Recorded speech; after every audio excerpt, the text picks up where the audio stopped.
അർജുനെതിരായിട്ട് physical അസോൾട്ടിന്റെ പരാതിയുമായിട്ട് എത്തിയിരിക്കുകയാണ് ജിൻഡോ. സംഭവം ഇങ്ങനെയാണ്. ടാസ്കിനിടയിൽ അർജുൻ ജിൻഡോയുടെ മുഖത്ത് പിടിച്ച് തള്ളി എന്നുള്ളതാണ് ജിൻഡോയുടെ പരാതി. ജിൻഡോയ്ക്ക് അതിൽ നല്ല രീതിയിൽ പെയിൻ ഉണ്ടാവുകയും വേദനിക്കുകയും അർജുൻ അത് മനഃപൂർവ്വമാണ് ചെയ്തത് എന്നുള്ളതുമാണ് ജിൻഡോയുടെ ആരോപണം. അപ്പോൾ ജിൻഡോ ഇത് പറഞ്ഞിരിക്കുന്നത് പവർ ടീമിനോടും അതുപോലെ തന്നെ ക്യാപ്റ്റനോടുമാണ്. അപ്പോൾ ഈ ഒരു സമയത്ത് എല്ലാവരെയും വിളിച്ചു കൂട്ടി അർജുനോട് ഇത് ചോദിക്കുന്ന സമയത്ത് അർജുൻ പറയുന്നുണ്ട്, ഞാൻ തള്ളി എന്നുള്ളത് സത്യം തന്നെയാണ്, പക്ഷേ അത് ഞാൻ മനഃപൂർവ്വം ചെയ്തതല്ല, മറിച്ച് ഞാനൊരു ഡിഫൻസിൻ്റെ ഭാഗമായിട്ട് മാത്രം ചെയ്തതാണ്. കാരണം എൻ്റെ നേരെ കാള വരുന്നത് പോലെ വന്നപ്പോൾ എനിക്ക് ഡിഫെൻഡ് ചെയ്യണമായിരുന്നു, അതുകൊണ്ട് മാത്രം ചെയ്തതാണ്. അപ്പോൾ ഈ ഒരു സമയത്ത് അവിടെ ഉണ്ടായിരുന്നത് ഋഷിയായിരുന്നു. ഋഷിയും പറയുന്നത് ഋഷിയെയും അർജുൻ പിടിച്ച് തള്ളിയിട്ടുണ്ടായിരുന്നു, പക്ഷേ അത് ഡിഫൻസിൻ്റെ ഭാഗം മാത്രമായിരുന്നു. കഴുത്തിനെന്തോ ആണ് ഋഷിയെ പിടിച്ചിട്ടുണ്ടായിരുന്നത്.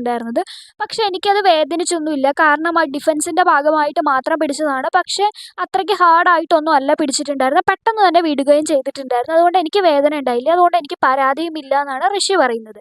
പക്ഷേ ജിൻഡോ പറയുന്നത് ജിൻഡോയ്ക്ക് നല്ല പെയിൻ ഉണ്ടെന്നും അതുകൊണ്ട് തന്നെ ജിൻഡോയ്ക്ക് പരാതിയുമുണ്ട്. അതേസമയം അർജുൻ പറയുന്നുണ്ടായിരുന്നു, ജിൻഡോ ചേട്ടനത് ഹേർട്ട് ചെയ്തെന്നുണ്ടെങ്കിൽ ഞാൻ സോറി പറയുന്നു എന്ന് പറഞ്ഞിട്ട് മാപ്പ് പറയുന്നുണ്ടായിരുന്നു.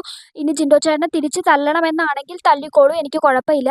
ഇനി എന്ത് തന്നെ ആയിരുന്നാലും ഇതിൻ്റെ കോൺസിക്വൻസ് എന്തായാലും ഞാൻ നേരിടാൻ തയ്യാറാണ് എന്നുള്ള രീതിയിൽ അർജുൻ പറയുന്നുണ്ടായിരുന്നു. പക്ഷേ ജിൻഡോ ഇതിന് ശേഷവും രതീഷിൻ്റെ അടുത്ത് പോയി പറയുന്നുണ്ടായിരുന്നു, ബിഗ് ബോസ് അർജുൻ എങ്ങനെയെങ്കിലും ഒരു യെല്ലോ കാർഡെങ്കിലും കൊടുക്കണം, കാരണം അവൻ ഇനി ഇത് ആവർത്തിക്കാൻ പാടില്ല, കാരണം അവൻ്റെ ഭാഗത്ത് നിന്ന് ഇങ്ങനെ ഉണ്ടായത് ആദ്യമായിട്ടല്ല എനിക്ക് എന്നൊക്കെ